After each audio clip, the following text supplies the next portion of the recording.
My rack is exploded and we need to fix it before New Year's. But before we do that, we need to talk about what I've done so far and how I even came to discovering this.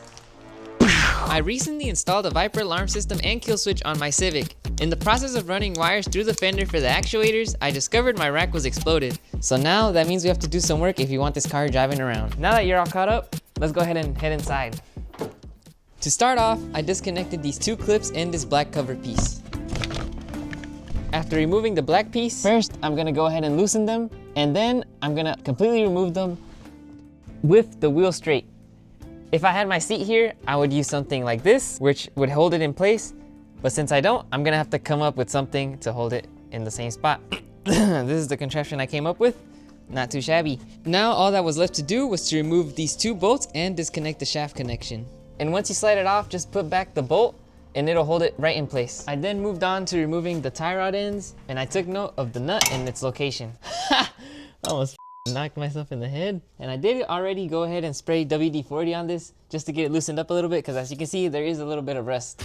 But let's go ahead and knock this thing out. We gotta remove the cotter pin, which took me way too long, but eventually I got the pin out.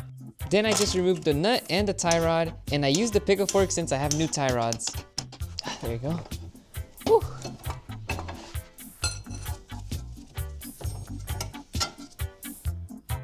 Now onto the passenger side, I did the same thing. I removed the nut and then I took the tie rod off with the pickle fork. Up. I then took this bar off, which now gives us access to this rack and some other things that were in the way. And I had to use an oscillating tool to cut the rusted lines that went to the rack.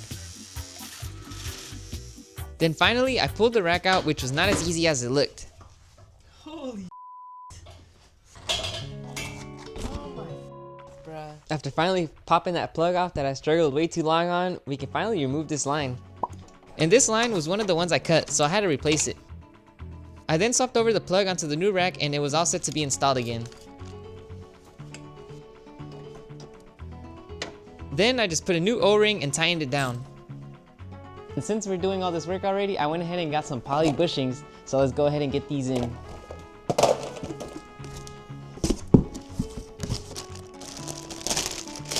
So I worked my way through the bushings, or so I thought, until I discovered you can actually just hammer it out when I practice on the old one. There is a small difference in the bushings between the new one and the old one. As you can see, the old ones, they are actually two pieces, and that's how our new kit comes, or our new bushings kit. However, the old one is all one piece, so I'm gonna opt to use the old ones, and I'm just gonna take the old bushings off. It should fit up perfectly fine on our new rack. Once I had everything ready, I went ahead and used the green Scotch pad and brake clean to clean both the cylinder and the mounting locations of where the bushings are at.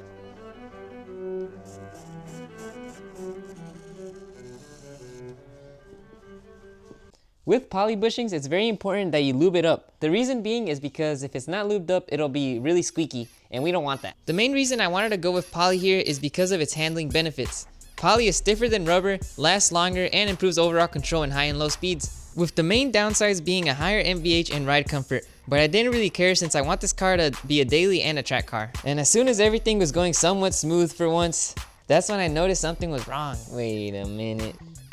Alright, some bad news. Things can never go easy, man. Oh my gosh. Do you see this? Remember when I told you that those bushings were different? Well, there's a reason for that. That should not be like that. If I put these bushings, the poly ones, on the old one, it works. But on this one, from Rock Auto, it does not. It just doesn't work good. So now we gotta figure out, what are we gonna do? Am I gonna go buy a new one, an OEM one from a junkyard? Or like, do I fix my old one? Honestly, I have no clue, but we gotta figure it out. This is why videos take so long, because things like this happen and then I'm just like sitting there thinking, what the heck do I do? That is genuinely so devastating. Like, I was like, seriously, okay, hold up. Let me give you guys a talk. I was like seriously looking forward to that poly bushing on the rack just to see what it would feel like. So it genuinely sucks that the Rock Auto one, which you buddy, is the thicker diameter. So if you wanted to do this, do not use a Rock Auto. Like, get an OEM one. The OEM one is gonna be the same. Just find one that works. And right now I'm in a situation where I don't think I can find one. I looked around and I cannot find any nearby, and I kind of want to get this car running. So the OEM ones are going back in. One is a little torn up, but let's hope that it doesn't mess up anything. So let's just get this back in and run the OEM ones and hope it works. Hopefully the engine blows up before the rack starts making noise again. Let's just get to it, man. This is some real janky, man. And it's working. Wow. Just like original. Since the rack, when I pulled it out, I had to pull it basically all the way towards the passenger side. We have to do it the same way when we put it back in. So that means we gotta center it. So to do that, we're gonna turn it all the way to the left and count how many times it goes to the left, and then also mark it.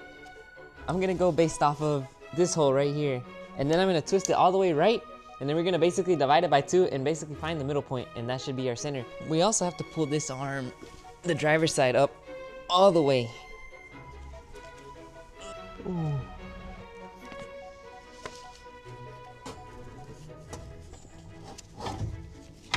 Now that I installed the new rack, all I gotta do is install the new outer tie rods. This is basically reversed like earlier. I put the nut back in the same thread as before, slid the tie rod on, and then plopped it right back in place. I put the cotter pin on, which helps with the nut not backing out.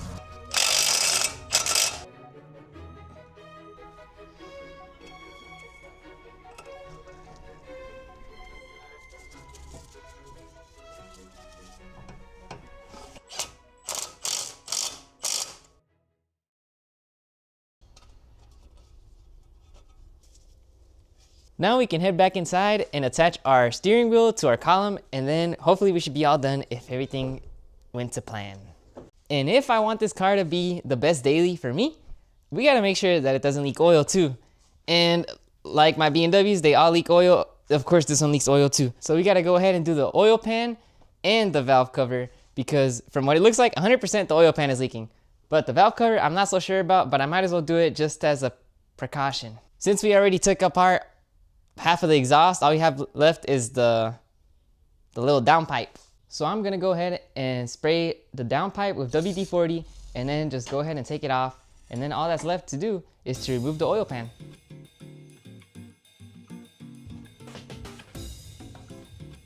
I began first by giving it a wipe down on the bottom. For the seating area, it was covered in old oil and gasket maker, so I went ahead and cleaned it up. This is what took me the longest, but eventually it ended up coming out pretty clean. I then gave it its final wipe down before applying some good old Honda Bond. I laid it down specifically around the edges where it's not flat, but I have to work pretty quick here since after 5 minutes, if it's not stuck on, you have to redo it again. And with the assistance of my dad, we went ahead and placed the gasket over it. Now this is where I choose to do something that others may or may not do.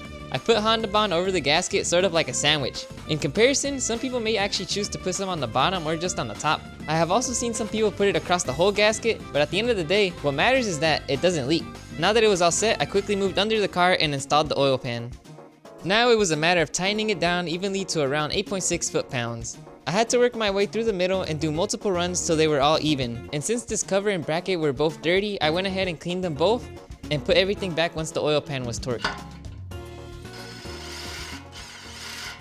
Now that I got everything back in, all I have left to do is to put some oil and to bleed the power steering system. I wanted to go out for a drive, but there seems to be quite the issue, honestly. Overnight it kind of snowed, it snowed quite a good amount if I say so myself. I mean, I don't think I'm gonna be able to get out of here, especially not in the Honda. Yeah, so this is gonna have to wait probably till the end of this week. Anyways, it looks like an abandoned wasteland out there, and now let's go ahead and unbox this package from Summit Racing. Not sponsored, by the way.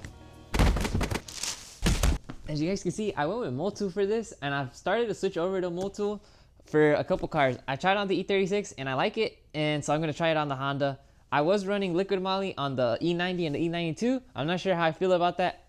And the M54, I might end up switching it to Motul as well, just because I see a lot of high performance cars doing it. Even though the D16 is not that fast and it's not high performance, I still love it, and I still gotta take care of it. So boom, Motul. Let's go ahead and get this ready. And here's the old filter versus the new filter. The new one's a little skinnier, so hopefully it fits, but I'm pretty sure it should be fine as long as the threads in the middle are fine. I went ahead and installed the filter. Now all that's left to do is to actually put in some oil.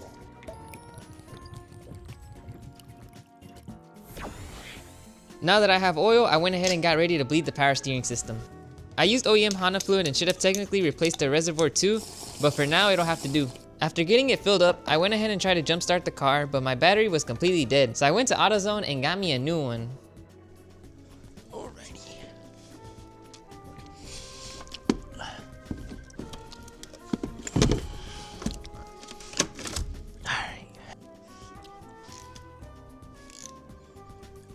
Now that I have a new battery, I can hop inside and start turning the wheel from end to end without turning the car on. I do this to push the new fluid into the system without running it dry, and once the fluid stays about leveled, that's when I can turn it on and start getting the air bubbles out. Okay, after turning it for a little bit, I say it's pretty stable now, so I'm gonna go ahead and start the car and then just do the final bleeding procedure and then just check over all the work I did, which is basically the oil pan, and see if it's leaking, and hopefully it's not. I did see one thing, but I don't know. I guess we'll see once he's turned the car on. So let's go ahead and do that.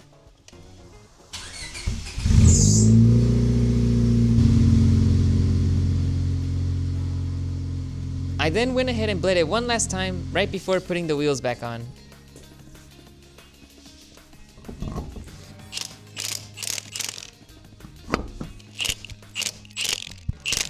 Now I can finally lower this car down for what's been like a month, and finally in like a week, once the snow goes away, go drive it again.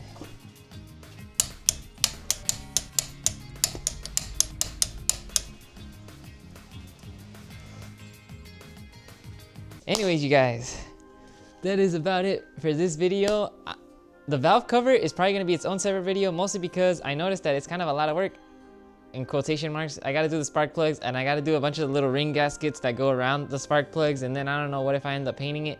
You know, it kind of like spirals down. The more that I do, the more I want to do. Anyways, everything is good and dandy. I checked under the pan multiple times. There was one bolt or one stud bolt nut thing that was leaking, and it looked like it was coming out from the middle, and I rechecked it with a torque wrench and I tightened it down back to spec, and then after that it seemed to not be leaking anymore. But I'm gonna be checking up on it because it's not too hard to get this car lifted up from the middle, so I'll be checking up on that. The power steering system is all bled and everything is good and dandy. I'm freaking low-key like really excited. I didn't realize that doing little stuff like that kind of feels good. I don't know how this car drives yet because the snow is kind of a little wild.